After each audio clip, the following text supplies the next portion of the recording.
أعوذ بالله من الشيطان الرجيم بسم الله الرحمن الرحيم لقد أرسلنا رسلنا بالبينات وأنزلنا معهم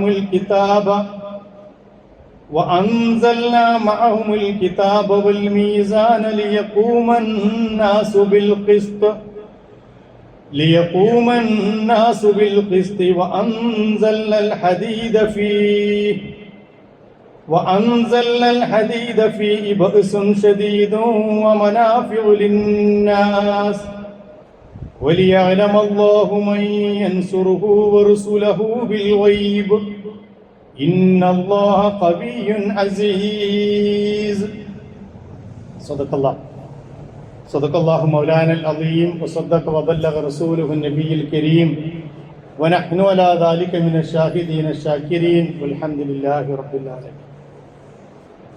സത്യവിശ്വാസികളായ സഹോദരന്മാരെ, സഹോദരിമാരെ, അല്ലാഹു സുബ്ഹാനഹു വ തആല ഭൂമിയിൽ നമുക്ക് അനുവദിച്ച സമയം എത്രയെന്ന് പടച്ച തമ്പുരാനല്ലാതെ ഒരു ജീവജാലത്തിനും ലോകത്ത് അറിയില്ല എന്നതാണ് ജീവിതത്തിൻ്റെ ഏറ്റവും ദുർബലമായ ഒരു യാഥാർത്ഥ്യം. ആ യാഥാർത്ഥ്യത്തിലൂടെ കടന്നു പോകുമ്പോഴാണ്, അത് ബോധ്യം ഉണ്ടാകുമ്പോഴാണ് മനുഷ്യൻ ഭൂമിയിൽ അള്ളാഹുവിൻ്റെ മുന്നിൽ വിനയാന്വിതനാകുന്നതും പടച്ച തമ്പുരാന്റെ കൽപ്പനകൾക്ക് ശിരസ വഹിച്ചുകൊണ്ട് മുത്തഖിയായ ജീവിതം നയിക്കുന്നത്.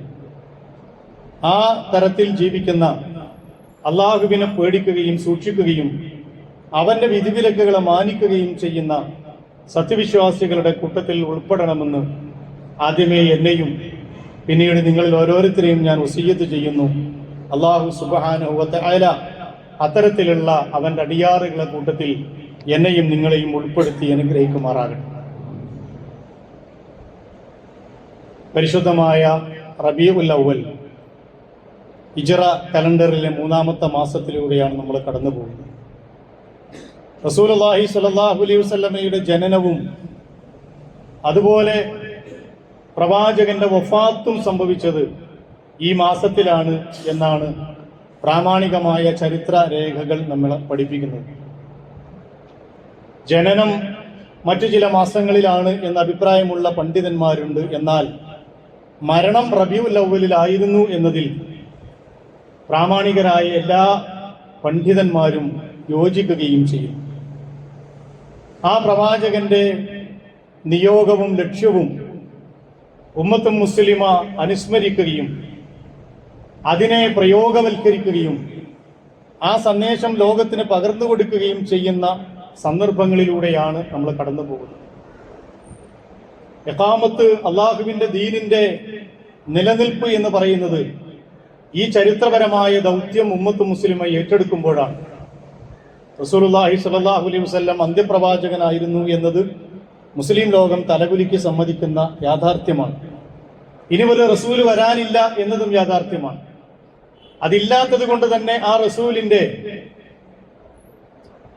സന്ദേശവും ചര്യയും ലോകത്തിന് ലഭിക്കണം എന്നത് അള്ളാഹു മുസ്ലിം സമൂഹത്തെ ഏൽപ്പിച്ച ഉത്തരവാദിത്തമാണ്. കഴിഞ്ഞ ആഴ്ചകളിൽ അതുമായി ബന്ധപ്പെട്ട വിഷയങ്ങൾ നമ്മൾ പ്രതിപാദിക്കുകയുണ്ടായി. പ്രവാചക ജീവിതത്തിന്റെയും അതുപോലെ മുൻകഴിഞ്ഞു പോയ പ്രവാചകന്മാരുടെ നിയോഗത്തിന്റെയും ലക്ഷ്യത്തെക്കുറിച്ച് പരിശുദ്ധ ഖുർആൻ നമ്മളെ വ്യക്തമായി പഠിപ്പിച്ചിട്ടുണ്ട്.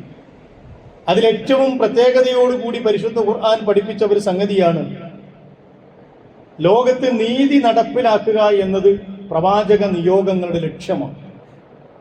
ആ നീതി നടപ്പിലാക്കുകയും മനുഷ്യ സമൂഹത്തെ നീതിയിൽ അധിഷ്ഠിതമായ ഒരു ജീവിതക്രമം കാണിച്ചു കൊടുക്കുകയും ചെയ്യുക എന്നതാണ് പ്രവാചകന്മാരുടെ ലക്ഷ്യം.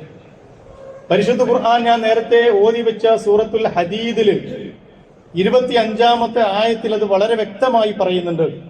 ലഖദ് അർസൽനാ റസുലനാ ബിൽ ബയ്യിനാത്ത്. അല്ലാഹു സുബ്ഹാന, നാം നമ്മുടെ ദൂതന്മാരെ നിയോഗിച്ചു ബിൽ ബയ്യിനാത്തി, വ്യക്തമായ ദൃഷ്ടാന്തങ്ങളുമായി. വ അൻസൽനാ മഅഹുൽ കിതാബ വൽ മീസാൻ, അവരോട് കൂടെ വേദഗ്രന്ഥങ്ങളെ നാം നൽകി. വൽ മീസാൻ, ത്രാസും നൽകി. സത്യാസത്യങ്ങളെ ഏറ്റക്കുറച്ചിലുകളില്ലാതെ കാണിച്ചു കൊടുക്കാനും സത്യത്തിന്റെയും നീതിയുടെയും മാർഗത്തിൽ മനുഷ്യ സമൂഹത്തെ നിലനിർത്തുന്നത് ത്രാസ് നൽകി എന്ന് പരിശുദ്ധ ഖുർആൻ പല സ്ഥലങ്ങളിലും നീതിയെക്കുറിച്ച് സംസാരിച്ചിടത്തൊക്കെ പറഞ്ഞതാണ് ലിയഖൂമന്നാസു ബിൽ ഖിസ്ത്. ജനങ്ങളെ നീതിയുടെ മാർഗത്തിൽ നിലനിർത്തുന്നതിന് വേണ്ടിയാണ് അല്ലാഹു സുബ്ഹാനഹു വ തആല ഇത് നൽകിയത്. വഅൻസൽനൽ ഹദീദ ഫീഹി, വഅൻസൽനൽ ഹദീദ, നാം അവർക്ക് ഇരുമ്പിനെയും നൽകി, ഫീഹി ബഅസുൻ ശദീദ് വമനാഫിഉ ലിന്നാസ്, ജനങ്ങൾക്ക് വലിയ പ്രയോജനവുമുള്ള, വലിയഅലമല്ലാഹു മൻ യൻസുറുഹു വറസുലുഹു ബിൽ ഗൈബ്. ഇതെല്ലാം നൽകി മനുഷ്യ സമൂഹത്തെ നാം പരീക്ഷിക്കും ആരാണ് അള്ളാഹുവിനെയും അവന്റെ ദൂതനെയും അദൃശ്യമായി സഹായിക്കുന്നവരെന്ന്. ഇന്നല്ലാഹ ഖവിയ്യുൻ അസീസ്, അള്ളാഹു അതീവ ശക്തിമാനും പ്രതാപവാനുമാണ് എന്ന് ഖുർആൻ പഠിപ്പിക്കുന്നു. ഈ നീതി എന്ന് പറയുന്നത് പ്രവാചകന്മാരാൽ നിയോഗിക്കപ്പെടുന്ന സമൂഹങ്ങളിൽ സ്ഥാപിതമാകേണ്ട ഒരു സംവിധാനമായിട്ടാണ് അല്ലാഹു സുബ്ഹാനഹു വ തആല പഠിപ്പിക്കുന്നത്. റസൂലുള്ളാഹി സ്വല്ലല്ലാഹു അലൈഹി വസല്ലമയെ കുറിച്ച് പറഞ്ഞെടുത്തും വമാ അർസൽനാക ഇല്ലാ റഹ്മത്തൽ ലിൽ ആലമീൻ, ലോകത്തിന് അനുഗ്രഹമായിട്ടല്ലാതെ പ്രവാചകരെ താങ്കളെ നാം നിയോഗിച്ചിട്ടില്ല എന്ന് പറഞ്ഞെടുത്തും അല്ലാഹു സുബ്ഹാനഹു വ തആല നീതിയെക്കുറിച്ച് വ്യക്തമായി സംസാരിക്കുന്നു. മാത്രമല്ല, ഇന്നത്തെ കാലത്ത് പ്രത്യേകിച്ചും അനീതി പിടിമുറുക്കിയ ഒരു കാലക്രമത്തിൽ ഇസ്ലാമിക സമൂഹം പ്രവാചക നീതിയെക്കുറിച്ച് വീണ്ടും വീണ്ടും ഈ സമൂഹത്തെ ബോധിപ്പിക്കുകയും മദീന ആസ്ഥാനമായി അള്ളാഹുവിന്റെ റസൂല് രൂപം കൊടുത്ത നീതിയിൽ അധിഷ്ഠിതമായ ഒരു ലോക വ്യവസ്ഥയെക്കുറിച്ച് ഈ സമൂഹത്തെ ബോധ്യപ്പെടുത്തുകയും ചെയ്യേണ്ടതുണ്ട്. കാരണം ലോകം മുഴുവൻ അനീതി നിറഞ്ഞു നിൽക്കുകയാണ്. ദുർബലരോടുള്ള അനീതി, ദരിദ്രരോടുള്ള അനീതി, അടിച്ചമർത്തപ്പെടുന്നവരോടുള്ള അനീതി, എങ്ങനെ നോക്കിയാലും ഉള്ളവനും ഇല്ലാത്തവനോട് കാണിക്കുന്ന അനീതി, മുതലാളി തൊഴിലാളിയോട് കാണിക്കുന്ന അനീതി, ഭരിക്കുന്നവൻ ഭരണീയരോട് കാണിക്കുന്ന അനീതി, അങ്ങനെ ലോകത്തിന്റെ ഏത് മുക്കുമൂലകൾ എടുത്ത് പരിശോധിച്ചാലും നമ്മുടെ നാടെടുത്ത് പരിശോധിച്ചാലും അനീതി നിറഞ്ഞാടുകയാണ്. ദുർബല വിഭാഗങ്ങളെ വീണ്ടും വീണ്ടും ദുർബലരാക്കുകയും അവരെ അടിച്ചമർത്തുകയും അവരുടെ അസ്തിത്വം ചോദ്യം ചെയ്യപ്പെടുകയും അനീതിയിൽ അധിഷ്ഠിതമായ സംവിധാനങ്ങൾ നിലനിർത്തുകയും ചെയ്യുന്ന സാമൂഹ്യ ക്രമത്തിൽ പ്രത്യേകിച്ചും റസൂലുള്ളാഹി സ്വല്ലല്ലാഹു അലൈഹി വസല്ലം സ്ഥാപിച്ച നീതി എന്ന് പറയുന്ന ലോകക്രമത്തിനെ കുറിച്ച് വ്യക്തമായി മനുഷ്യ സമൂഹത്തെ പഠിപ്പിക്കേണ്ടതാണ്. റസൂലുള്ളാഹി സ്വല്ലല്ലാഹു അലൈഹി വസല്ലം പറഞ്ഞു, ഉമിർതു ലിഅഅദില ബൈനക്കും, നിങ്ങൾക്കിടയിൽ നീതി കൽപ്പിക്കാൻ വേണ്ടിയാണ്, നീതി നടപ്പിലാക്കുന്നതിന് വേണ്ടിയാണ് ഞാൻ ഇവിടെ നിയമിതനായത്, അല്ലെങ്കിൽ എന്നെ നിയോഗിക്കപ്പെട്ടിട്ടുള്ളത്. പ്രവാചകൻ തിരുമേനി സ്വല്ലല്ലാഹു അലൈഹി വസല്ലം സ്ഥാപിച്ച ഒരു സമൂഹം ഇന്നും ചരിത്രത്തിന്റെ ഭാഗമാകുന്നതും അതിനെക്കുറിച്ച് പഠിക്കാൻ ലോകം ആഗ്രഹിക്കുന്നതും കൂടുതൽ കൂടുതൽ പഠനങ്ങൾ നടത്തിക്കൊണ്ടിരിക്കുന്നതിനെയും കാരണം അത് ലോകം കണ്ടിട്ടില്ലാത്ത വിധം നീതിയിൽ അധിഷ്ഠിതമായ ഒരു സംവിധാനമായിരുന്നു. നീതി എന്ന് പറയുന്നത് ഒരു മനുഷ്യന് അവൻ ആവശ്യമായത് കൃത്യമായി ലഭിക്കുക എന്നതാണ്. അൽ അദ്ലു ബി മഫ്ഹൂമിൽ ഇൻസാനി, മനുഷ്യ ഭാഷയിൽ അല്ലെങ്കിൽ മനുഷ്യനെ സംബന്ധിച്ചിടത്തോളം നീതി എന്ന് പറയുന്നത് ഓരോ മനുഷ്യനും അവന് ലഭിക്കേണ്ടത് ലഭിക്കുക എന്നതാണ്. ഓരോ മനുഷ്യനും ലഭിക്കേണ്ടതുണ്ട്. ആ ലഭിക്കാതിരിക്കുമ്പോഴാണ് അനീതി ലോകത്ത് നടപ്പിലാക്കുന്നത്. ഇസ്ലാമിനെ സംബന്ധിച്ചിടത്തോളം ലോകത്ത് നീതി നടപ്പിലാക്കുക എന്നത് പരിശുദ്ധ ഖുർആൻ വ്യക്തമായി മനുഷ്യ സമൂഹത്തെ പഠിപ്പിച്ച ഒരു സംഗതിയാണ്. ഇന്നല്ലാഹ യഅ്മുറു ബിൽ അദ്ലി വൽ ഇഹ്സാൻ വഇതാഇ ദിൽ ഖുർബ വയൻഹാ അനിൽ ഫഹ്ശാഇ വൽ മുൻകർ. അല്ലാഹു നിങ്ങളോട് കൽപ്പിക്കുന്നു, ബിൽ അദ്ലി വൽ ഇഹ്സാൻ, നിങ്ങൾ ഭൂമിയിൽ നീതി നടപ്പിലാക്കണം, നന്മ നടപ്പിലാക്കണം. വഇതാഇ ദിൽ ഖുർബ, നിങ്ങളോട് അടുത്ത് നിൽക്കുന്ന ആളുകൾക്ക് നിങ്ങൾ നൽകണം, പ്രിയ പാവപ്പെട്ടവർക്ക് ആവശ്യക്കാരന് നൽകണം. മുൻകർ, നികൃഷ്ടവും മ്ലേച്ഛവുമായ കാര്യങ്ങളിൽ നിന്ന് നിങ്ങളെ തടയുകയും ചെയ്യുന്നു. ഇത്തരം മ്ലേച്ഛമായ പ്രവർത്തനങ്ങളിൽ നിന്ന് നിങ്ങളെ തടയുകയും ആ വിഷയത്തിൽ നിങ്ങളെ ഉപദേശിക്കുകയും ചെയ്യുന്നു. ലഅല്ലക്കും തദക്കറൂൻ, നിങ്ങൾ അല്ലാഹുവിനെ സ്മരിക്കുകയും ഭൂമിയിൽ നീതി നടപ്പിലാക്കുകയും ചെയ്യുന്നവരാകുന്നതിന് വേണ്ടി. ഇന്നല്ലാഹ യഅ്മുറുക്കും അൻ തഉദ്ദുൽ അമാനാതി ഇലാ അഹ്ലിഹാ, അൻ തുഅദ്ദുൽ അമാനാതി ഇലാ അഹ്ലിഹാ, ഓരോ വിഭാഗത്തിനും അവരെ നീതി നൽകണം, നടപ്പിലാക്കണം എന്ന് അല്ലാഹു നിങ്ങളോട് കൽപ്പിക്കുന്നു. നീതി നമ്മുടെ ഔദാര്യമല്ല. അത് ഭരണാധികാരിയാണെങ്കിലും ഭരണീയരാണെങ്കിലും സാമൂഹിക ക്രമത്തിൽ നേതാവാണെങ്കിലും പ്രജയാണെങ്കിലും ഏത് വീട്ടിലാണെങ്കിലും കുടുംബത്തിലാണെങ്കിലും സ്വന്തം മക്കളോടാണെങ്കിലും സ്വന്തത്തോടാണെങ്കിലും ശരി, നീതി എന്ന് പറയുന്നത് ആരുടെയും ഔദാര്യമല്ല എന്നാണ് ഇസ്ലാമിന്റെ സങ്കല്പം. ഞാൻ നിന്നോട് ഇന്ന രീതിയിൽ പെരുമാറുന്നു എന്നത് എന്റെ ഔദാര്യമല്ല, ഞാൻ ആ സ്ഥാനത്ത് നിലനിൽക്കുന്നത് കൊണ്ട് ഞാൻ നിർബന്ധമായും പാലിക്കേണ്ട കടമയാണ്. ഇന്നല്ലാഹ യഅ്മുറുക്കും അൻ തുഅദ്ദുൽ അമാനാത്ത്. ഓരോരുത്തർക്കും അവരുടെ അമാനത്തുകൾ, അവർക്ക് നൽകേണ്ട ബാധ്യതകൾ വകവെച്ചു കൊടുക്കണം. ഇലാ അഹ്ലിഹ വഇദാ ഹക്കംതും ബൈനൻ നാസി അൻ തഹ്കുമൂ ബിൽ അദ്ൽ. നിങ്ങൾ ആളുകൾക്കിടയിൽ എന്തെങ്കിലും ഒരു വിഷയത്തിൽ വിധി പ്രസ്താവിക്കുകയാണെങ്കിൽ നിങ്ങൾ നീതിപൂർവ്വം വിധി പ്രസ്താവിക്കണം എന്ന് പരിശുദ്ധ ഖുർആൻ വളരെ വ്യക്തമായി മനുഷ്യ സമൂഹത്തെ പഠിപ്പിച്ചു. ഞാൻ നേരത്തെ പറഞ്ഞു, പ്രവാചകന്മാർ ലോകത്ത് വന്നത് ഈ നീതി നടപ്പിലാക്കാനാണ്. മുഴുവൻ പ്രവാചകന്മാരുടെയും ചരിത്രമെടുത്ത് പരിശോധിച്ചാൽ അവർക്ക് സാധ്യമാകുന്ന രീതിയിൽ ഈ നീതിയുടെ ഈ സംസ്ഥാപനത്തിന് വേണ്ടിയാണ് അവർ ഭൂമിയിൽ പ്രവർത്തിച്ചത്, അല്ലെങ്കിൽ തങ്ങളുടെ നിയോഗ കാലത്ത് അവർ രാവും പകലും പണിയെടുത്തത് എന്ന് നമുക്ക് മനസ്സിലാക്കാൻ കഴിയും. മുഹമ്മദ് നബി സല്ലല്ലാഹു അലൈഹി വസല്ലമയുടെ ജീവിത നിയോഗത്തിന്റെ പ്രഥമവും പ്രധാനവുമായ ലക്ഷ്യമായി പരിശുദ്ധ ഖുർആൻ പഠിപ്പിക്കുന്നത് തന്നെ നീതി സ്ഥാപിക്കുക എന്നതാണ്. അറേബ്യൻ ജാഹിലിയത്തിനെ കുറിച്ച് നമുക്കറിയാം. അങ്ങേയറ്റം അനീതി നടമാടിയിരുന്ന ഒരു സമൂഹം. സ്ത്രീകളോട് അനീതി, അടിമകളോട് അനീതി, മനുഷ്യവംശത്തിലെ ഉള്ളവനും ഇല്ലാത്തവനും തമ്മിലുള്ള അനീതി, ഈ രീതിയിൽ അനീതി സാമൂഹിക ക്രമത്തിന്റെ ഭാഗമായ ഒരു സമൂഹത്തിലേക്കാണ്. അതുകൊണ്ടാണ് ആ സാമൂഹിക ക്രമത്തെ നമ്മൾ ജാഹിലിയ കാലഘട്ടം എന്ന് വിളിക്കുന്നത്. അല്ലാതെ അവർക്ക് വിവരമില്ലാത്തത് കൊണ്ടല്ല, അല്ലെങ്കിൽ അവരുടെ കൂട്ടത്തില് പ്രഗത്ഭരായ ആളുകളില്ലാത്തത് കൊണ്ടല്ല, മറിച്ച് ആ സാമൂഹിക ക്രമം തന്നെ മനുഷ്യന്റെ നീതിക്കെതിരായ ഒരു സാമൂഹിക ക്രമമായിരുന്നു ഉണ്ടായിരുന്നത്. അതുകൊണ്ട് അത് ഇല്ലാതാക്കുകയും അതിന് പകരം നീതിയിൽ അധിഷ്ഠിതമായ ഒരു സംവിധാനം ലോകത്ത് സ്ഥാപിക്കുന്നതിനാണ് മുഹമ്മദ് റസൂലുള്ളാഹി സ്വല്ലല്ലാഹു അലൈഹി വസല്ലമയെ ലോകത്ത് അള്ളാഹു നിയോഗിച്ചത് എന്ന് പരിശുദ്ധ ഖുർആൻ നമ്മളെ പഠിപ്പിക്കുന്നതാണ്. 23 കൊല്ലക്കാലം കൊണ്ട് പ്രവാചകൻ സ്ഥാപിച്ചതും അത് തന്നെയാണ്. സ്വയം നീതി നടപ്പിലാക്കി ഒരു വ്യക്തി എന്ന തലത്തിൽ നിങ്ങൾ പ്രവാചകനെ പഠിക്കുക, പ്രവാചകന്റെ ജീവിതത്തെ പൂർണ്ണമായി നിങ്ങൾ പഠന വിധേയമാക്കുക.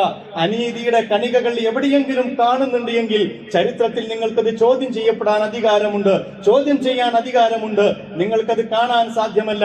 ഒരിടത്തും ഒരു അനീതിയുടെ കണിക പോലും പ്രവാചക ജീവിതത്തിൽ നുബുവത്തിന് ശേഷമുള്ള 23 കൊല്ലം വേണ്ട, അതിന് മുമ്പുണ്ടായിരുന്ന 40 കൊല്ലക്കാലം പോലും പ്രവാചക ജീവിതത്തിൽ അൽ അമീൻ എന്ന് അറേബ്യൻ ജാഹിലിയത്ത് പേരിട്ട് വിളിക്കാൻ മാത്രം നീതിയിൽ അധിഷ്ഠിതമായ, ദയയിൽ അധിഷ്ഠിതമായ, സത്യത്തിൽ അധിഷ്ഠിതമായ അങ്ങേയറ്റം ജാഹിലിയത്ത് കൊടികുത്തി വാണിരുന്ന ഒരു സമൂഹത്തിലും ഒരു മെഴുകുതിരിവട്ടമായി, ഒരു തെകടാവെളിച്ചമായി ആ സമൂഹത്തിൽ നിറഞ്ഞു നിന്നിരുന്നത് കൊണ്ട് തന്നെയാണ് നുബുവത്തിന് ശേഷമല്ലല്ലോ അൽ അമീൻ എന്ന് പേര് വിളിച്ചത്. നുബുവത്തിന്റെ മുമ്പാണ് ആ പേര് കിട്ടിയത്. കാരണം ആ പ്രവാചകന്റെ ജീവിതം അദ്വിതം അല്ലാഹു സുബ്ഹാനഹു വ തആല നീതിയിൽ അധിഷ്ഠിതമായി ആ ജീവിതം പ്രവാചകന്റെ കാണിച്ചു കൊടുത്തിരുന്നു. അതുകൊണ്ട് തന്നെയാണ് നിർണായകമായ ഘട്ടങ്ങളിലൊക്കെ അവർ അൽ അമീനെ വിളിക്കാറുണ്ടായിരുന്നു. കഅബയുടെ പുനർനിർമ്മാണ ഘട്ടത്തില് ആ കഅബയുടെ ഹജറുൽ അസ്വദ് ആ യഥാസ്ഥാനത്ത് എടുത്തു വെക്കേണ്ടത് ആരാണ് എന്ന തർക്കം വന്നപ്പോ അറേബ്യൻ ഗോത്ര സമൂഹങ്ങൾക്കിടയിൽ വലിയ ഒരു കലഹത്തിലേക്ക് അത് നയിക്കുമായിരുന്ന, വലിയ ഒരു പ്രശ്നത്തിലേക്ക് അത് നയിക്കുമായിരുന്ന ഘട്ടത്തിൽ അവരെത്തിച്ചേർന്ന ഒരു ഫോർമുല എന്ന് പറയുന്നത്, നമ്മുടെ കൂട്ടത്തിൽ നീതിമാനായ ഒരു മനുഷ്യനുണ്ട്, നമ്മുടെ കൂട്ടത്തിൽ അൽ അമീനായ ഒരു മനുഷ്യനുണ്ടല്ലോ, മുഹമ്മദ് എന്ന് പറയുന്ന അബ്ദുള്ളയുടെ പുത്രനായ മുഹമ്മദ് റസൂലുള്ള. അന്ന് റസൂലല്ല, നമുക്ക് അദ്ദേഹത്തെ വിളിക്കാം. അദ്ദേഹത്തെ വിളിച്ചുകൊണ്ടുവന്ന് ഈ പ്രശ്നത്തിന് പരിഹാരം കാണുകയാണ്. അറേബ്യൻ സമൂഹം ഒരു വിരിപ്പങ്ങ് കൊണ്ടുവരാൻ പറഞ്ഞ് ആ വിരിപ്പിലേക്ക് ഹജറുൽ അസ്വദ് എടുത്തു വെച്ച് പ്രമുഖരായ ഗോത്രക്കാരെ മുഴുവൻ ആ വിരിപ്പിന്റെ 4 മൂലകളിൽ പിടിക്കാൻ പറഞ്ഞ് അതീവ രമ്യമായി ഒരു വിഷയത്തെ പരിഹരിച്ച് നീതിയിലധിഷ്ഠിതമായി, ഒരാൾക്കും പരാതിയില്ല, ഒരാൾക്കും പരിഭവമില്ല. ഖുറൈശികളോട് നീ അനീതി കാണിച്ചെന്ന് പറയാനോ, മറ്റേതെങ്കിലും ഒരു ഗോത്രത്തോട് നീ അനീതി കാണിച്ചു എന്ന് പറയാനോ അവസരമില്ലാത്ത വിധം നീതിപൂർവം ആ പ്രശ്നം പരിഹരിക്കുന്ന ചിത്രമാണ് നുബുവത്തിന് മുമ്പ് തന്നെ റസൂലുള്ളാഹി സ്വല്ലല്ലാഹു അലൈഹി വസല്ലമയുമായി ബന്ധപ്പെട്ട് നമ്മൾ കാണുന്നത്. ഖദീജ റളിയല്ലാഹു അൻഹയുമായി ബന്ധപ്പെട്ട വിഷയത്തിൽ നമ്മൾ അത് കാണുന്നു. പ്രവാചകൻ തിരുമേനി സ്വല്ലല്ലാഹു അലൈഹി വസല്ലം നുബുവത്ത് കിട്ടി പേടിച്ചരണ്ട് ഖദീജ റളിയല്ലാഹു അൻഹയുടെ അടുക്കലേക്ക് വരുമ്പോൾ സമ്മിലൂനിയ ഖദീജ എന്ന പുതപ്പിട്ട് മൂടണം ഖദീജ എന്ന് പറഞ്ഞുകൊണ്ട് അല്ലാഹുവിന്റെ റസൂൽ വരുന്ന സന്ദർഭത്തിൽ ഖദീജ റളിയല്ലാഹു അൻഹ പറയുന്ന ചില വാചകങ്ങളുണ്ട്. ഇന്നക ലതസിലുർ റഹം, നിങ്ങൾ കുടുംബബന്ധം ചേർക്കുന്നവനാണ്. വതസ്ദഖുൽ ഹദീസ, വർത്തമാനത്തിൽ സത്യസന്ധത പുലർത്തുന്നവനാണ്. വതഹ്മിലുൽ കല്ല, അതുപോലെ തന്നെ പ്രയാസങ്ങളെ വഹിക്കുന്നവനാണ്. നീതിയിൽ അധിഷ്ഠിതമായി വിധി കൽപ്പിക്കുകയും സത്യത്തിന് വേണ്ടി നിലകൊള്ളുകയും ദുർബലരായ ആളുകളെ സഹായിക്കുകയും ചെയ്യുന്നവരാണ് താങ്കൾ. അതുകൊണ്ട് താങ്കൾ പേടിക്കേണ്ടതില്ല എന്ന് ഖദീജ റളിയല്ലാഹു അൻഹ സർട്ടിഫിക്കറ്റ് കൊടുക്കുന്നതും നുബൂവത്ത് കിട്ടി ഏതാനും നിമിഷങ്ങൾക്കുള്ളിലാണ്, ഏതാനും മിനിറ്റുകൾക്കുള്ളിലാണ്. ഞാൻ പറഞ്ഞു വരുന്നത് പ്രവാചക നിയോഗം തന്നെ നുബൂവത്തിന് മുമ്പും ശേഷവും ഈ നീതിയിൽ അധിഷ്ഠിതമായ ഒരു ജീവിതക്രമത്തിന് വേണ്ടിയായിരുന്നു. മാത്രമല്ല പ്രവാചകനോട് പരിശുദ്ധ ഖുർആൻ ആവശ്യപ്പെട്ടത് തന്നെയാണ് വിശ്വാസികളോട് ആവശ്യപ്പെട്ടതും. യാ അയ്യുഹല്ലദീന ആമനൂ കൂനൂ ഖവ്വാമീന ലില്ലാഹി ശുഹദാഅ ബിൽ ഖിസ്ത്. നിങ്ങൾ അള്ളാഹുവിന് വേണ്ടി നിലകൊള്ളുന്ന ഒരു സമൂഹമാകണം. അങ്ങനെ അള്ളാഹുവിന് വേണ്ടി നിലകൊള്ളുന്നവരാകുമ്പോൾ ശുഹദാഅ ബിൽ ഖിസ്ത്, നിങ്ങൾ നീതിക്ക് സാക്ഷികളാകണം. ഒരു ഭാഗത്തും അനീതി ഉണ്ടാകാൻ പാടില്ല. ഇബ്നു കസീറിനെ പോലെയുള്ള മുഫസ്സിറുകൾ ഈ ആയത്ത് വിശദീകരിച്ചു കൊണ്ട് പറഞ്ഞത്, നിങ്ങൾ ഇടത്തോട്ടോ വലത്തോട്ടോ ചായാൻ പാടില്ല. ഒരു നീതിയുടെ വിഷയത്തിൽ ഒരു വിഷയം നിങ്ങളുടെ മുമ്പിൽ വന്നാൽ അതിൽ സത്യത്തിന്റെ ഭാഗത്ത് നിങ്ങൾ ഉണ്ടാകണം. വലാ യജ്രിമന്നകും ശനആന ഖൗമിൻ അലാ അല്ലാ തഅദിലു. ഏതെങ്കിലും ഒരു വിഭാഗത്തോടുള്ള വിദ്വേഷം, അവരോട് അനീതി കാണിക്കാൻ നിങ്ങളെ കാരണമാക്കാൻ പാടില്ല. ഇസ്ലാമിക ചരിത്രത്തിൽ പിന്നീട് നിറഞ്ഞു നിന്ന ആ ശത്രുക്കളെ പോലും സ്വന്തം പാളയത്തിലേക്ക് എത്തിച്ച ഒരുപാട് സംഗതികൾക്ക് ഈ ആയത്തിന്റെ പ്രതിഫലനം സാക്ഷിയാണ് എന്ന് നമുക്ക് മനസ്സിലാക്കാൻ കഴിയും. ഏതെങ്കിലും ഒരു വിഭാഗത്തോട് നിങ്ങൾക്ക് വിരോധമുണ്ടാകാം, അല്ലെങ്കിൽ നിങ്ങൾ അവരോട് യുദ്ധം ചെയ്യാൻ പോവുകയാണെങ്കിൽ പോലും ആ വിഭാഗത്തിനെ അനീതി കാണിക്കുന്ന വിഷയത്തിൽ നിങ്ങൾ അത് കാരണമാകാൻ പാടില്ല.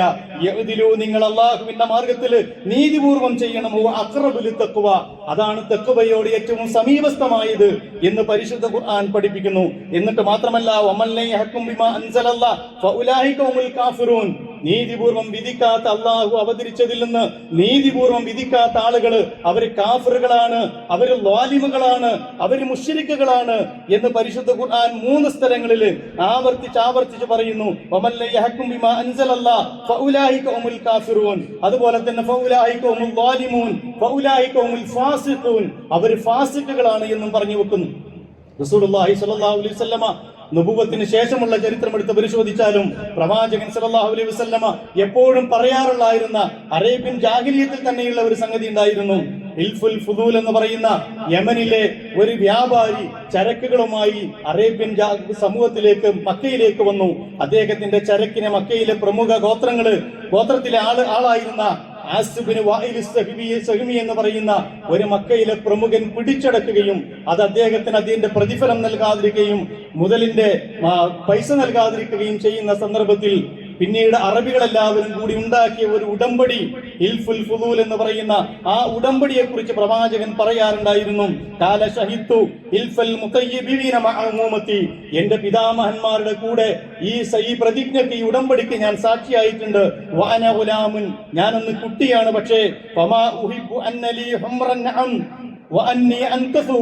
ആ കരാറിൽ ലംഘിക്കുന്നതിനേക്കാളും എനിക്ക് ചുവന്ന ഒട്ടകങ്ങൾ എത്ര ലഭിച്ചാലും അതിനേക്കാൾ ഞാൻ പ്രാധാന്യം കൊടുക്കുന്നത് ഈ കരാർ ലംഘിക്കാതിരിക്കുന്നതിനാണ് എന്ന് റസൂലുള്ളാഹി സ്വല്ലല്ലാഹു അലൈഹി വസല്ലം പിന്നീട് പറയാറുണ്ടായിരുന്നു. അറേബ്യൻ കാലഘട്ടത്തിൽ നീതി നടപ്പിലാക്കുന്നതിന് വേണ്ടി ഉണ്ടാക്കിയ ഒരു കരാറിനെ പോലും പിന്നീട് പ്രവാചകൻ മാനിക്കുകയുണ്ടായി. നുബുവത്തിന് ശേഷമാകട്ടെ പ്രവാചകൻ സല്ലല്ലാഹു അലൈഹി വസല്ലമ ഒരുപാട് സന്ദർഭങ്ങളിൽ ആ നീതി സമൂഹത്തിൽ നടപ്പിലാക്കുന്നതിന്റെ ഉദാഹരണങ്ങൾ നമുക്ക് കാണാൻ കഴിയും. മാത്രമല്ല പ്രവാചകൻ പറയുകയും ചെയ്തു, ഇന്നൽ മുഖസ്സിതീന ഇൻദല്ലാഹി അലാ മനാബിറ മിൻ നൂറിൻ അൻ യമീനിർ റഹ്മാൻ. പരമകാരുണ്യത്തിന്റെ വലതുഭാഗത്ത് പ്രകാശത്തോടു കൂടിയ മിമ്പറുകളിലായിരിക്കും സമൂഹത്തിൽ നീതി നടപ്പിലാക്കുന്നവരുണ്ടാകുക എന്ന് പ്രവാചകൻ തിരുമേനി സല്ലല്ലാഹു അലൈഹി വസല്ലം പഠിപ്പിക്കുകയും ചെയ്തു. ആ പ്രവാചകൻ കൊണ്ടുവന്ന ശരീഅത്താകട്ടെ നീതിയിൽ അധിഷ്ഠിതമായ ഒരു സാമൂഹിക ക്രമമാണ് ലോകത്ത് നടപ്പിലാക്കിയത്. പ്രവാചകന്റെ ജീവിതം മുഴുവൻ അങ്ങനെയാണ്. നിങ്ങൾ വ്യക്തി ജീവിതം എടുക്ക്, എല്ലാവരും നീതി പ്രസംഗിക്കുന്നവരാണ്. സമൂഹത്തിൽ പലപ്പോഴും നമ്മൾ മഹാന്മാരെ കാണാറുണ്ട്. ആ മഹാന്മാര് പലപ്പോഴും നീതിയെ കുറിച്ച് പ്രസംഗിക്കും. വലിയ വലിയ പ്രഭാഷണങ്ങൾ അവർ സമൂഹത്തിലെ നീതി നടപ്പിലാക്കുന്നതിനെ കുറിച്ച് പറയും. പക്ഷേ അവരുടെ ജീവിതം പരിശോധിച്ചാൽ നീതി നടപ്പിലാക്കുകയില്ല, അല്ലെങ്കിൽ അതിന്റെ ഒരു ലാഞ്ചന പോലും അവരുടെ ജീവിതത്തിൽ ഉണ്ടാകുകയില്ല. പക്ഷേ റസൂലുള്ളാഹി സ്വല്ലല്ലാഹു അലൈഹി വസല്ലം തന്റെ 23 കൊല്ലക്കാലം, ഞാൻ പറഞ്ഞു 23 കൊല്ലക്കാലം മാത്രമല്ല, ആ 63 വയസ്സ് വരെയുള്ള പ്രായപൂർത്തിയെത്തിയ സന്ദർഭം മുതൽ പ്രവാചകനെ തിരിച്ചറിയപ്പെടുന്ന കാലഘട്ടം മുതലുള്ള എല്ലാ സന്ദർഭവും നിങ്ങൾ എടുക്ക്. ജീവിതം മുഴുവൻ നീതിയിൽ അധിഷ്ഠിതമായി ബദർ യുദ്ധവേളയിൽ ഒരു സംഭവം റിപ്പോർട്ട് ചെയ്യപ്പെടുന്നുണ്ട്. സൈന്യത്തിന്റെ അണികളെ ഇങ്ങനെ നേരെയാക്കി സഫാക്കി നിർത്തുന്നതിനിടയിൽ ഒരു സഹാബിയുടെ വയറിൽ പ്രവാചകന്റെ കയ്യിലുണ്ടായിരുന്ന വടിയുടെ ഒരറ്റം തട്ടി ആ പ്രവാചക ശിഷ്യന് വേദനിച്ചു. പ്രവാചകൻ അത് മനസ്സിലായി. ഈ സന്ദർഭമൊക്കെ കഴിഞ്ഞതിന് ശേഷം പ്രവാചകൻ അദ്ദേഹത്തോട് പറഞ്ഞു, നിങ്ങൾക്ക് എന്നിൽ നിന്ന് ഇന്ന സംഗതി ഉണ്ടായിട്ടുണ്ട്, അത് ഏതെങ്കിലും രീതിയിൽ നിങ്ങൾക്ക് വേദനിച്ചിട്ടുണ്ടെങ്കിൽ, നിങ്ങൾക്ക് മാനസികമായോ ശാരീരികമായോ വേദന ഉണ്ടായിട്ടുണ്ടെങ്കിൽ നിങ്ങൾക്ക് പ്രതിക്രിയ ചെയ്യാം, മുഹമ്മദ് അതിന് തയ്യാറാണ്. നാളെ അള്ളാഹുവിന്റെ അടുക്കലേക്ക് അതുമായി നിങ്ങൾ ഒരിക്കലും പോകരുത് എന്ന് അദ്ദേഹം വളരെ താഴ്മയോടുകൂടി ആ സ്വഹാബിയെ ധരിപ്പിക്കുകയും അങ്ങനെ എനിക്ക് പ്രതികാരം ചെയ്യണം റസൂലേ എന്ന് പറഞ്ഞതിന്റെ അടിസ്ഥാനത്തിൽ നിന്നു കൊടുക്കുകയും ചെയ്യുന്ന ഒരു സന്ദർഭം ചരിത്രം നമ്മളെ പഠിപ്പിക്കുന്നുണ്ട്. അടുത്തേക്ക് വന്ന ആ സ്വഹാബി പിന്നീട് കാണുന്നത് പ്രവാചകനെ ചുറ്റിപ്പിടിക്കുകയും പ്രവാചകന്റെ കവിളിൽ ഉമ്മ കൊടുക്കുകയും അള്ളാഹുവിന്റെ റസൂലെ താങ്കളുടെ ശരീരത്തെ വന്ന് ചുറ്റിപ്പിടിക്കാനുള്ള ഒരവസരമായിട്ടാണ് ഞാനത് ചോദിച്ചു വാങ്ങിയത് കേട്ടോ, അല്ലാതെ താങ്കൾക്കെതിരെ പ്രതികാരം ചെയ്യാനല്ല എന്ന് പറയുകയും ചെയ്യുന്ന ഒരു സന്ദർഭമുണ്ട്. ഞാൻ പറയുന്നത് ആ സന്ദർഭത്തിൽ പോലും ഒരു യുദ്ധത്തിന്റെ വേളയാണല്ലോ, വളരെ പ്രയാസകരമായ ഒരു സന്ദർഭമാണ്. അവിടെ ഒരു വടിയുടെ അറ്റം കൊണ്ടതല്ലോ വിഷയം, അവിഷയമാകേണ്ടതും അതല്ല. പക്ഷേ പ്രവാചകനെ സംബന്ധിച്ചിടത്തോളം ബദർ രണാങ്കണത്തിലേക്ക് പുറപ്പെടുന്നതിന്റെ തൊട്ടു മുമ്പ് ഏറ്റവും കടുത്ത പരീക്ഷണങ്ങളെ നേരിടുന്ന, ഏറ്റവും വലിയ പ്രയാസങ്ങളിലേക്ക് ചെന്നെടുക്കുന്ന, അള്ളാഹുവിന്റെ സഹായത്തിന് വേണ്ടി കരഞ്ഞു പ്രാർത്ഥിച്ചുകൊണ്ടിരിക്കുന്ന ആ സന്ദർഭത്തിലും തന്റെ കയ്യിൽ നിന്ന് സംഭവിച്ചു എന്ന് തോന്നിയ ഒരു അനീതിയുടെ ഒരു ചെറിയ കഷ്ണം അത് വെച്ചു പൊറിപ്പിക്കാൻ റസൂല് തയ്യാറായിരുന്നില്ല എന്നാണ് പ്രവാചക ചരിത്രത്തിൽ നിന്ന് നമ്മൾ ഈ മനസ്സിലാക്കേണ്ടത്. ഞാൻ പറഞ്ഞു വരുന്നത് ജീവിതം മുഴുവൻ അങ്ങനെയാണ്. പ്രവാചകൻ തിരുമേനി സല്ലല്ലാഹു അലൈഹി വസല്ലമയുടെ അടുക്കല് നുഅ്മാൻ ഇബ്നു ബശീർ റളിയല്ലാഹു അൻഹു സ്വന്തം ജീവിതത്തിൽ മുഴുവൻ പ്രവാചകൻ നീതി നടപ്പിലാക്കി എന്നതിന്റെ ഉദാഹരണമാണ്. നുഅ്മാൻ ഇബ്നു ബശീർ റളിയല്ലാഹു അൻഹു ഒരിക്കൽ റിപ്പോർട്ട് ചെയ്യുന്നു, അദ്ദേഹത്തിന്റെ പിതാവ് പ്രവാചകന്റെ അടുക്കലേക്ക് അദ്ദേഹത്തെ കൂട്ടിക്കൊണ്ടുപോയി. പ്രവാചകൻ അവരോട് ചോദിച്ചു, അകുല്ലു വലദിക നഹൽത മിസ്ല ഹാദാ, ഈ സംഗതി മുഴുവൻ ഇതുപോലെയുള്ളത് താങ്കളെ മക്കൾക്കും നൽകിയിട്ടുണ്ടോ? താങ്കൾ ഇപ്പൊ ഉദാഹരണം പറഞ്ഞാൽ ഒരു 10 സെന്റ് ഞാൻ ഇവന്റെ പേരിൽ എഴുതാൻ പോവാണ് എന്ന് പറഞ്ഞു എന്ന് വിചാരിക്കാം. പ്രവാചകൻ തിരുമേനി സല്ലല്ലാഹു അലൈഹി വസല്ലം ചോദിച്ചു, മറ്റേ മക്കൾക്കും ഇങ്ങനെ കൊടുത്തിട്ടുണ്ടോ? ഇല്ല റസൂലേ, എനിക്ക് ഇവനോട് ചെറുതായിട്ടൊരു സ്നേഹം കൂടുതലാണ്, അതുകൊണ്ട് ഞാൻ അവന് കൊടുക്കാനാണ്. അകുല്ലു വലദിക നഹൽത മിസ്ല ഹാദാ, ഇതുപോലെയുള്ളത് താങ്കൾ മറ്റു മക്കൾക്ക് കൊടുത്തിട്ടുണ്ടോ? ഇല്ല എന്നാണെങ്കിൽ അഷ്ഹിദ് അലാ ഹാദാ വൈരി, എന്നെ അല്ലാത്ത ആരെങ്കിലും പിടിച്ചിട്ട് അതിന് സാക്ഷി നിർത്തുക. വലാ അഷ്ഹദു അലാ ജൗരി, ഈ അക്രമത്തിന് ഞാൻ സാക്ഷി നിൽക്കില്ല. സ്വാഭാവികമായും നമ്മുടെയൊക്കെ ജീവിതത്തിൽ പലപ്പോഴും നമ്മളൊക്കെ അനീതിയെ കുറിച്ച് മനസ്സിലാക്കുന്നത് അത് ആരോടെങ്കിലും വല്ല ന്യായം പ്രഖ്യാപിക്കുമ്പോൾ പറയുന്ന നീതി മാത്രമല്ല, സ്വന്തം ജീവിതത്തിൽ ഈ നീതി നടപ്പിലാക്കാൻ നമുക്ക് കഴിയണം. അവിടെയാണ് നമ്മളൊരു ആദിലായി മാറേണ്ടത്. ഞാനൊരു ജഡ്ജിയായാൽ, ഞാൻ പള്ളി പ്രസിഡന്റ് ആയാൽ, ഞാനൊരു വിവാഹ പ്രശ്നം തീരുമാനിക്കാൻ ചെന്നാൽ അവിടെ ഞാൻ നീതി നടപ്പിലാക്കും. അത് വളരെ എളുപ്പമാണ്. അതൊക്കെ നാട്ടുകാരുടെ വിഷയമാണ്, അത് മറ്റുള്ളവരുടെ വിഷയമാണ്. പക്ഷേ ഞാനുമായി ബന്ധപ്പെടുന്ന വിഷയത്തിൽ, എന്റെ ഭാര്യയുമായി ബന്ധപ്പെടുന്ന വിഷയത്തിൽ, എന്റെ മക്കളുമായി ബന്ധപ്പെടുന്ന വിഷയത്തിൽ, എന്റെ സ്വത്തുമായി ബന്ധപ്പെടുന്ന വിഷയത്തിൽ, എന്റെ അനന്തരാവകാശവുമായി ബന്ധപ്പെടുന്ന വിഷയത്തിൽ, എന്റെ ജ്യേഷ്ഠാനുജന്മാരുമായി ബന്ധപ്പെട്ട് എന്റെ സ്വത്ത് ഞാൻ ഓഹരി വെക്കുന്ന വിഷയത്തിൽ, അല്ലെങ്കിൽ ഒരു തീമിന്റെ മുതൽ എന്റെ കയ്യിലുണ്ട് അത് കൈകാര്യം ചെയ്യുന്ന വിഷയത്തിൽ, ഇങ്ങനെ ജീവിതത്തിൽ നമ്മൾ ചെന്നെത്തുന്ന മേഖലകളിൽ പലപ്പോഴും നമ്മൾ ഇത്തരം കാര്യങ്ങളൊക്കെ മറ്റുള്ളവർക്ക് ഫിറ്റ് ചെയ്ത് കൊടുക്കലാണ്. അയാളെ നീതി കാണിക്കണം, ഇന്നടത്ത് നിങ്ങൾ നീതി കാണിക്കണം, അവിടെ ചെയ്തത് അനീതിയായിപ്പോയി, അപ്പറഞ്ഞത് ശരിയായില്ല, ഈ പറഞ്ഞത് തെറ്റായിപ്പോയി എന്നൊക്കെ പറയുന്ന നമ്മൾ സ്വയം ഒന്ന് ആലോചിച്ച് നോക്കണം. ഞാൻ ഇടപെടുന്ന മേഖലകളിൽ എന്റെ റസൂല് നടപ്പിലാക്കിയ നീതി ഞാൻ നടപ്പിലാക്കിയിട്ടുണ്ടോ? എന്റെ ഭാര്യയോടുള്ള വിഷയത്തിൽ പ്രവാചകൻ തിരുമേനി സല്ലല്ലാഹു അലൈഹി വസല്ലം ഏറ്റവും കൂടുതൽ ഉപദേശം നൽകിയതാണ് ഇസ്തൗസൂ ബിൻ നിസാഇ ഖൈറൻ, നിങ്ങളുടെ സ്ത്രീകളുടെ വിഷയത്തിൽ ഞാൻ നിങ്ങളോട് വസിയത്ത് ചെയ്യുന്നു, അവരുടെ ബാധ്യതകൾ നിങ്ങൾ നിറവേറ്റി കൊടുക്കണം. നിങ്ങളുടെ അടിമകളല്ല. റസൂലുള്ളാഹി സ്വല്ലല്ലാഹു അലൈഹി വസല്ലമ തന്റെ ഭാര്യമാരുടെ വിഷയത്തിൽ അള്ളാഹുവിനോട് പ്രാർത്ഥിക്കാറുണ്ടായിരുന്നു എന്നാണ്. അക്മലുൽ മുഅ്മിനീന, പ്രവാചകൻ ഒരിക്കൽ പറഞ്ഞു, അക്മലുൽ മുഅ്മിനീന ഈമാനൻ അഹ്സനുഹും ഖുലുഖൻ, സ്വഭാവത്തിൽ ഏറ്റവും നല്ലവനാണ് നിങ്ങളെ കൂട്ടത്തിലെ ഏറ്റവും കാമിലായ ഈമാനുള്ള ആള്.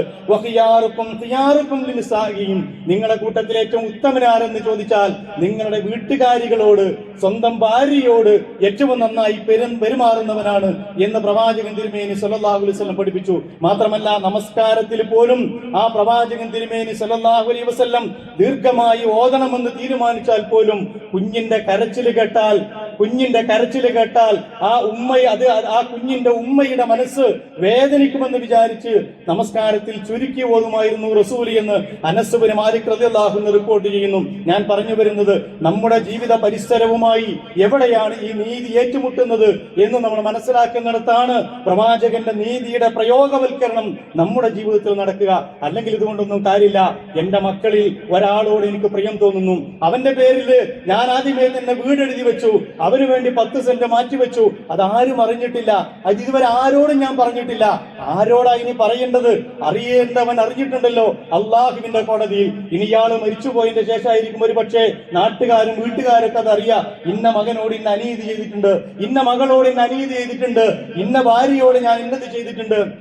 ഞാൻ പറയുന്നത്, നീതിയെക്കുറിച്ച് നമ്മൾ തുടങ്ങേണ്ടത് നമ്മളിൽ നിന്നാണ്. നമ്മുടെ മക്കളോട് നീതി കാണിക്കണം, നമ്മുടെ ഭാര്യമാരോട് നീതി കാണിക്കണം, സഹോദരിമാർക്കിടയിൽ ജീവിതത്തിന്റെ ഏതൊക്കെ പരിസരങ്ങളിലൂടെ നമ്മൾ പോകുന്നുവോ അവിടെ ഒക്കെ സ്വയം ചോദിക്കണം, ഞാൻ ആ ചെയ്തത് നീതിയാണോ, ഞാൻ ആ പറഞ്ഞത് നീതിയാണോ, അല്ലെങ്കിൽ അത് തിരുത്തണം. ദുനിയാവിന്ന് പോകുന്നതിന്റെ മുമ്പ് ആരോടെങ്കിലും അക്രമം കാണിച്ചിട്ടുണ്ടെങ്കിൽ, അനീതി കാണിച്ചിട്ടുണ്ടെങ്കിൽ ഒന്നവന്റെ മുമ്പിൽ പോയി കരഞ്ഞുകൊണ്ട് പറയാനുള്ള ചങ്കൂറ്റം നമ്മൾ കാണിക്കണം. അള്ളാന്റെ റസൂല് ചെയ്തതുപോലെ നിനക്കെന്നോട് പ്രതികാരം ചെയ്യാം. നിന്റെ വയറ് വേദനിച്ചിട്ടുണ്ടെങ്കിൽ ഞാൻ എന്റെ വടിയുടെ അറ്റം കൊണ്ട് നിന്റെ വയറ് വേദനിച്ചിട്ടുണ്ടെങ്കിൽ നിനക്കെന്നോട് പ്രതികാരം ചെയ്യാമെന്ന് അള്ളാന്റെ റസൂല് പറഞ്ഞതുപോലെ സ്വന്തം പെങ്ങളോട്, സ്വന്തം ഉമ്മയോട്, സ്വന്തം വാപ്പയോട്, മകനോട്, മകളോട്, ഭാര്യയോട്, അയൽവാസിയോട് ഏതെങ്കിലും രീതിയിൽ അനീതി ചെയ്തിട്ടുണ്ടെങ്കിൽ വെച്ചു പൊറുപ്പിക്കരുത്, മരണം വരെ കാത്തു നിൽക്കരുത്, അത് വിട്ടുകളയരുത്. നിസ്സാരമല്ലേ, അതാരും അറിഞ്ഞിട്ടില്ലല്ലോ എന്ന് ചിന്തിക്കരുത്. എല്ലാം അറിയുന്ന റബ്ബിന്റെ മുമ്പിൽ തഖ്വയോട് ഒട്ടി നിൽക്കുന്ന നീതിയുടെ മാർഗത്തിലൂടെ സഞ്ചരിക്കണമെന്ന് പ്രവാചകനും പരിശുദ്ധ ഖുർആനും പഠിപ്പിച്ചിട്ടുണ്ട്. അനാഥകളായ മക്കളെ കൈകാര്യം ചെയ്യുന്ന വിഷയത്തില്, അവരെ സ്വത്ത് കൈകാര്യം ചെയ്യുന്ന വിഷയത്തില് എത്രത്തോളം പ്രവാചകനും പരിശുദ്ധ ഖുർആനും പഠിപ്പിച്ചു എന്ന് നമുക്കറിയാം. റസൂലുള്ളാഹി സ്വല്ലല്ലാഹു അലൈഹി വസല്ലമയുടെ ജീവിതം തന്നെ ഈ അനാഥനായിട്ടാണ്. ജനിക്കുന്നതിന് മുമ്പ് തന്നെ പിതാവ് മരണപ്പെട്ടു. 6ാമത്തെ വയസ്സിൽ മദീനയിൽ നിന്ന് തിരിച്ചു പോരുന്ന വഴിയിൽ മാതാവും നഷ്ടപ്പെട്ട പ്രവാചകൻ തിരുമേനി സല്ലല്ലാഹു അലൈഹി വസല്ലം ലോക ചരിത്രത്തെ ഏറ്റവും വലിയ അനാഥ സംരക്ഷകനായി ചരിത്രത്തിൽ അറിയപ്പെടുന്നതിന്റെ കാരണമെന്ത് എന്ന് പരിശോധിച്ചാൽ ഈ പറയുന്ന നീതിയും കാരുണ്യവും പ്രവാചക ജീവിതത്തിന്റെ ഏറ്റവും പ്രധാനപ്പെട്ട മേന്മയായി പടച്ചതമ്പുരാൻ നിശ്ചയിച്ചു കൊടുത്താൻ. ഞാനും അനാഥ സംരക്ഷകനും തമ്മിൽ സ്വർഗത്തിൽ ഇപ്രകാരമാണ് എന്ന് പറഞ്ഞ് 2 വിരലുകൾ ഒരുമിച്ച് ചേർത്തുകൊണ്ട് പ്രവാചകൻ തിരുമേനി സല്ലല്ലാഹു അലൈഹി വസല്ലം പഠിപ്പിച്ചത് നമ്മുടെ ജീവിത പരിസരങ്ങളിലൊക്കെ ജീവിച്ചുകൊണ്ടിരിക്കുന്ന അനാഥ മക്കളെ അങ്ങ് ഉപേക്ഷിച്ചു വിടരുത് എന്ന് പഠിപ്പിക്കാൻ വേണ്ടിയാണ്. അവരെ നെഞ്ചോടടക്കി പിടിക്കണം, അവരെ മാറോടടക്കി പിടിക്കണം. അവരൊക്കെ യതീഖാനകളിൽ വളരേണ്ടവരാണ്, അവരൊക്കെ അങ്ങനെ വളർന്നോട്ടെ, അത് അല്ലാഹ് തീരുമാനിച്ചതാണ് എന്ന് വിടുകയല്ല വേണ്ടത്. അവിടെ നീതിപൂർവ്വം എന്റെ മക്കളുടെ തൊട്ടപ്പുറത്ത് ഒരു യതീമായ കുട്ടി വളരുന്നുണ്ട്, ഞാനൊരു പെരുന്നാളിന് ഉടുപ്പ് വാങ്ങുമ്പോ അവനെ മറക്കാൻ പാടില്ല. എന്റെ ഭക്ഷണത്തിന് ഞാൻ മക്കൾക്ക് എന്തെങ്കിലും ഒരു പ്രത്യേകത ഉണ്ടെങ്കിൽ അവനെ മറക്കാൻ പാടില്ല. കാരണം അല്ലാഹ് ഇത് കണ്ടുകൊണ്ടിരിക്കുന്നുണ്ട്. റസൂലുള്ളാഹി സ്വല്ലല്ലാഹു അലൈഹി വസല്ലം പഠിപ്പിച്ച സ്വർഗത്തിലേക്ക് ആ കാഫിൽ യതീമിനെ സംരക്ഷിക്കുക വഴി നമുക്ക് കടന്നു പോകാൻ കഴിയേണ്ടതുണ്ട്. ഞാൻ പറഞ്ഞു വരുന്നത്, നീതി എന്നത് ഏതെങ്കിലും ഒരു അവസരത്തിൽ ആർക്കെങ്കിലും നടപ്പിലാക്കാനുള്ള ഒരു സംഗതിയല്ല. നമ്മുടെ ജീവിത പരിസരങ്ങളിൽ, നമ്മുടെ ജീവിതത്തിൽ നിറഞ്ഞു നിൽക്കണം. എനിക്കും മരണത്തിന്റെ സമയത്ത് യാ അയ്യത്തുഹൻ നഫ്സുൽ മുത്മഇന്ന ഇർജിഇ ഇലാ റബ്ബിക റാദിയത്തൻ മർദിയ എന്ന് പറഞ്ഞ് എന്റെ മലക്കന്റെ അടുത്തേക്ക് വരണം. അങ്ങനെ വരണമെങ്കിൽ ഒരാളുടെ കടവും ബാക്കി വെക്കരുത് സഹോദരന്മാരെ. സാമ്പത്തികമായ കടങ്ങളല്ല, അതൊക്കെ നമുക്ക് വീട്ടാം. ഇനി അത് വീട്ടിയിട്ടില്ലെങ്കിലും ഞാൻ അതിനെ നിസാരവൽക്കരിക്കുകയല്ല. പള്ളിയിലേക്ക് മയ്യത്ത് കൊണ്ടുവരുമ്പോൾ ഒരു പറച്ചിലുണ്ടല്ലോ, ഞങ്ങളത് ഏറ്റെടുത്തു കൊള്ളാം. മക്കൾ ഏറ്റെടുക്കാനുണ്ടാകും, അല്ലെങ്കിൽ അനിയന്മാർ ഏറ്റെടുക്കും, അല്ലെങ്കിൽ വാപ്പ ഏറ്റെടുക്കും. പക്ഷേ മറ്റേ കടം ഒരാളും ഏറ്റെടുത്തതായി ഞാൻ ഇതുവരെ കേട്ടിട്ടില്ല.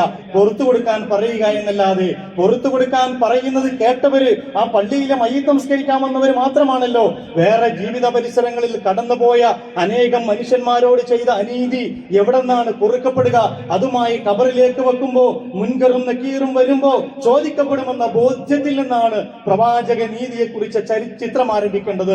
ആ പ്രവാചക നീതിയെക്കുറിച്ച ചർച്ച നമ്മളിൽ തുടങ്ങേണ്ടത്.